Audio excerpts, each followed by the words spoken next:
زندگی اور ایک انسان کی روحانی زندگی بھی ہے. انسان صرف جسم کا نام نہیں ہے. جسم تو گدھے کا بھی ہوتا ہے, بیل کا بھی ہوتا ہے. کیا خیال ہے؟ اگر صرف جسم کی طاقت انسان کی فضیلت کی دلیل ہوتی تو پھر بیل اور گدھے کو انسان پر فضیلت حاصل ہوتی, کیونکہ ہمارا باڈی بلڈر بھی کئی سال محنت کر کے بیل کا مقابلہ بہرحال, اگر بیل جیسی طاقت اس میں آتی تو کسان باڈی بلڈروں کو جوتتے حل میں, بیل کو نہ جوتتے. بولتے ہیں یار پیسے لے لو, ٹھیک ہے نا. ان کو پتا ہے بہت پاورفل ہے مگر اتنا نہیں ہے کہ وہ ہل چلا سکے. بیل بغیر باڈی بلڈنگ کے اللہ اس کو اتنی طاقت دیتا ہے. تو انسان کو جو جانوروں پر فضیلت ہے وہ تہذیب کی وجہ سے ہے, جس کو روحانی زندگی کہا جاتا ہے. تو اللہ فرماتے ہیں انسان کی روحانی, ہم نے جسمانی غذا کے لیے انجیر اور زیتون کو پیدا کیا, اور روحانی غذا کے لیے کوہ طور اور مکہ کو, جو وحی کا مرکز ہے, جہاں جبریل وحی لے کر آتے تھے اور پیغمبروں کے ذریعے انسان کو گائیڈنس ملتی ہے, جس سے انسان میں تہذیب پیدا ہوئی ہے. تو جس مخلوق کی روحانی تربیت کا بھی انتظام اتنا شاندار کہ جبریل جیسے فرشتے کو اور کوہ طور پر موسیٰ کو اللہ براہ راست ہم کلام ہوتے ہوں, جس انسان کی روحانی تربیت کا ایسا انتظام کہ موسیٰ کلیم اللہ کو کوہ طور پر بلا کر براہ راست اللہ ہم کلام کر رہا ہے کہ جا کے انسانوں کو یہ بتاؤ, اور مکہ میں جبریل آ کے نبی صلی اللہ علیہ وسلم کو بتا رہے ہیں کہ انسانوں کو یہ بتاؤ کہ یہ کرنا ہے اور یہ نہیں کرنا.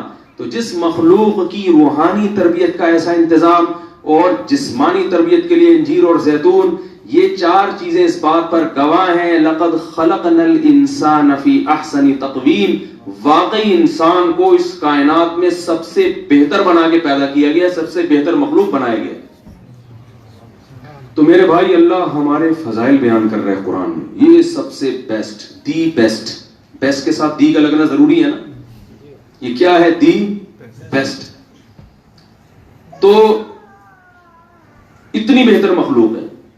اب آپ بتاؤ کہ اتنی بہتر مخلوق جس کے بارے میں اللہ کہہ رہے اپنے دونوں ہاتھوں سے بنایا, شیطان کو کہا اس کو سجدہ کرو, فرشتوں کو کہا اس کو سجدہ کرو, تو کیا آپ یہ سمجھتے ہیں کہ اس مخلوق کے ذمے اللہ نے کوئی کام نہیں لگایا ہوگا, یا اس کو بنا کے ویسے ہی چھوڑ دیا, جاؤ مان میں مسقط میں پیسے کماؤ, بیوی بچوں کو کھلاؤ, ریٹائرمنٹ پہ واپس آؤ اور خوشی خوشی مر جاؤ. یہی زندگی کا مقصد ہے نا ہمارے بھائی, پیسے کماؤ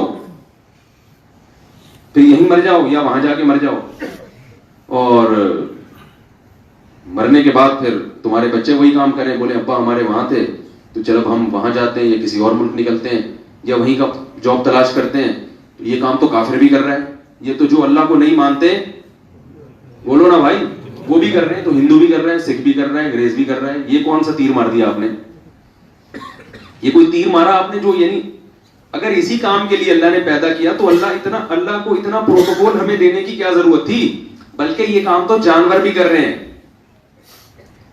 بھائی. جانور بھی اپنے پیٹ کی فکر اپنی حیثیت کے مطابق کر رہے ہیں. جتنا اللہ نے جانوروں کو شعور دیا ہے, اس شعور کے حساب سے جانوروں کو جتنی سینس دی ہے, اس حساب سے وہ بھی اپنے اور اپنے بیوی بچوں کا پیٹ پالنے کی فکر کرتے ہیں. جانوروں میں کچھ ایسے جن کے یہاں بیوی بچے ہوتے ہیں, کچھ ایسے جن کے یہاں بچے ہوتے ہیں بیوی نہیں ہوتی, ٹھیک ہے نا. کچھ جوڑے بنا کے رہتے ہیں, کچھ بغیر. تو انسانوں میں بھی ایسے ہی ہیں, کچھ بغیر جوڑوں کے رہتے ہیں اور کچھ جوڑے بنا کے رہتے ہیں. لیکن مقصد جانور کا کیا ہے؟ خواہشات کی تکمیل. تو اگر ہمارا مقصد بھی خواہشات کی تکمیل ہوگا کہ صرف میں اپنی ایک لائف کو انجوائے کروں, میں مزے کی زندگی گزاروں, تو ہم میں اور جانوروں میں صرف فزیکلی کچھ فرق ہوں گے کہ ہم 2 ٹانگوں پہ چلتے ہیں اور بیل 4 پہ چلتا ہے. تو یہ اتنا بڑا فرق نہیں ہے کہ جس کی وجہ سے انسان کو اتنا پروٹوکول دیا جائے, فرشتوں کو کہا جائے سجدہ کرو. فرشتے کہیں کیوں سجدہ کروں اللہ, تو نے کبھی کسی جانور کو, شیر کو, اور بڑے بڑے ڈائناسورز گھوم رہے تھے اس زمانے میں, ان کو تو سجدے کا کہانی, ان کو کیوں کروں؟ تو اللہ کہیں یہ اس لیے کہ یہ چونکہ 2 ٹانگوں پہ چلتا ہے اور وہ 4 ٹانگوں پہ چلتے تھے. تو یہ کوئی وجہ ہوگی؟ ارے بھائی آپ اپنے بچوں میں سے کسی کو کہو کہ فلاں شخصیت آ رہی ہے بیٹا، ان کا آپ نے بہت احترام کرنا ہے، ان کو بہت عزت دینی ہے، رسپیکٹ دینی ہے. بچے پوچھتے ہیں کیوں ابا، کیا وہ کوئی عامل ہے جو جن اتارنے آ رہے ہیں آپ کا ہے یا کوئی وہ بزرگ ہیں، یا کیا وجہ ہے؟ آپ نے آج تک کبھی کسی شخصیت کے بارے میں ایسا نہیں کہا. تو آپ بتائیں گے کوئی بزرگ ہیں یا آپ کے والد ہیں یا دادا ہیں، یہ رشتہ بتائیں گے نا. یہ تو نہیں بتائیں گے چونکہ وہ بہت اسپیڈ سے چلتے ہیں، ان کی 2 ٹانگیں ہیں، یا وہ جہاز میں اڑ کے آ رہے ہیں.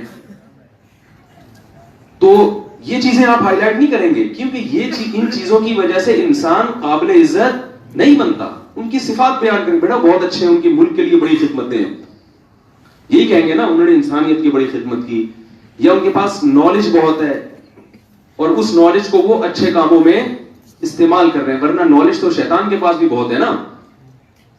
تو انسان کو اللہ نے اتنا عظیم بنایا، اتنا عظیم بنایا، تو اگر انسان صرف خواہشات پوری کرنے میں لگا رہے گا جیسے کہ آج کل ہم لوگ یہ کام کر رہے ہیں، تو انسان میں اور جانور میں کوئی فرق نہیں. بلکہ قرآن یہ کہہ رہا ہے کہ اولئک کالانعام بل ہم اضل، ایسا انسان اللہ کی نظر میں جانوروں کی طرح ہے، بلکہ اس سے بھی بدتر، اس سے بھی بدتر. چاہے وہ سوٹ ٹائی میں گھومے، چاہے دنیا اس کو بہت مہذب انسان کہے، اللہ کے ہاں تہذیب کی یہ ڈیفینیشن نہیں ہے جس کو ہم تہذیب سمجھتے ہیں. اللہ کے ہاں اچھے کی وہ ڈیفینیشن نہیں ہے جس کو ہم اچھا کہتے ہیں. اللہ کے ہاں اچھے کا معیار کچھ اور ہے. ٹھیک ہے نا، اچھے انسان بن جاؤ، مسلمان بننے کی کیا ضرورت ہے؟ تو اللہ اس کو اچھا ماننے کے لیے تیار نہیں ہے، کیونکہ اللہ کہتا ہے کہ خالق اور مخلوق کا رشتہ سب سے پہلے خالق کے وجود پر ایمان لانا پڑے گا کہ مجھے کسی نے بنایا ہے، کیونکہ اس سے بڑی ناشکری کوئی نہیں ہے کہ آپ بنانے والے کا انکار کر دو. تو جانور جو ہے نا، اس میں چونکہ سینس نہیں ہوتی، وہ بس اپنے اسٹائل میں خواہشات پوری کر رہے ہیں. انسان چونکہ ذہین ہے وہ ذرا تہذیب سے. اب شیر میں اگر عقل ہوتی تو وہ ہرن کا شکار کر کے پہلا کام یہ کرتا، فریج ایجاد کر کے باقی گوشت اس میں رکھ لیتا. کیا خیال ہے؟ وہ کہتا پھر 2 دن بعد بھوک لگے گی، پھر کون ابھی جو بچا ہوا ہے اس کی چانپیں وہاں پہ کم از کم سنبھال کے رکھو، ران کا گوشت الگ کرو، پٹ الگ نکال کے. کیا خیال ہے؟ اور پھر یہ بھی کہتا تھوڑی ترقی کر کے کہ یار بہت عرصہ ہو گیا کچا گوشت کھاتے کھاتے ایک ہی طرح کا، تو اب تھوڑا ٹیسٹ میں چینج آنا چاہیے، کباب بنانا سیکھو. کسی شیر کو کی تشکیل کرتا کراچی میں، بولتا یار ذرا نہاری والوں سے نلی نہاری بنتے ہوئے دیکھ کیسے بنتی ہے، اور یوں کر کے ترقی کر لیتا.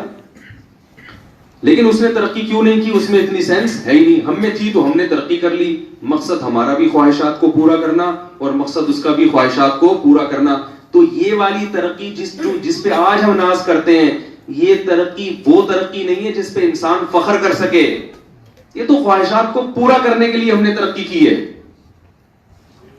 صرف اس لیے کہ ہم لائف کو اچھی طرح سے انجوائے کر سکیں. یہ ترقی ہمیں آخرت میں اللہ کے عذاب سے نہیں بچا سکتی. وہ ترقی بچائے گی جس کا مقصد انسانیت کی خدمت، اور انسانیت کی خدمت کا مقصد اللہ کی رضا، خالق کو خوش کرنا. اگر انسان کو خوش کر رہے ہو محض انسان کو خوش کرنے کے لیے، تو اللہ آخرت میں کہے گا اسی انسان سے اجر لے لو. ایک دفعہ کیا ہوا، KPK ہے نا پاکستان میں صوبہ سرحد خیبر پختونخوا، تو وہاں کسی سیاستدان کا بیان آیا کہ ہم کو ایجوکیشن سسٹم کو برداشت نہیں کریں گے کیونکہ ہماری یہ روایات کے خلاف ہے. ہماری روایات ہیں کہ ہماری عورتیں پردہ کرتی ہیں. الحمدللہ بڑی اچھی روایت ہے. میں نے کہا اس سیاستدان کا بیان تو اچھا ہے مگر اس کی جو دلیل دی ہے وہ دلیل غلط ہے. اس کو یہ کہنا چاہیے کہ ہمارے مذہب کا یہ حکم ہے اور ہم KPK میں ہیں، مذہب کو فالو کرنے والے لوگ ہیں، ہم مذہب کے باغی نہیں ہیں. کیوں؟ قیامت کے دن آپ کی عورتیں اگر پردہ کرتی ہیں اور اللہ نے قیامت کے دن ثواب جب دیں گے تو اس وجہ سے نہیں دیں گے اجر کہ آپ کی یہ روایات تھیں، بلکہ آپ کو اجر اس لیے ملے گا کہ آپ اللہ کے حکم کو، اگر آپ قیامت کے دن کہہ دو آپ سے پوچھا جائے آپ کی عورتوں نے پردہ کیوں کیا تو آپ کہو اس لیے کہ ہماری رسم تھی، تو اللہ کے ہاں اس کا کوئی اجر نہیں۔ رسم تو انگریزوں کے رسم ہے کہ وہ نہیں کرتی عورتیں پردہ، کیا خیال ہے؟ تو انہوں نے اپنی رسم کو فالو کیا، آپ نے اپنی روایات کو فالو کیا، تو اللہ کہیں گے پھر روایات سے جا کے اس کا اجر لے لو۔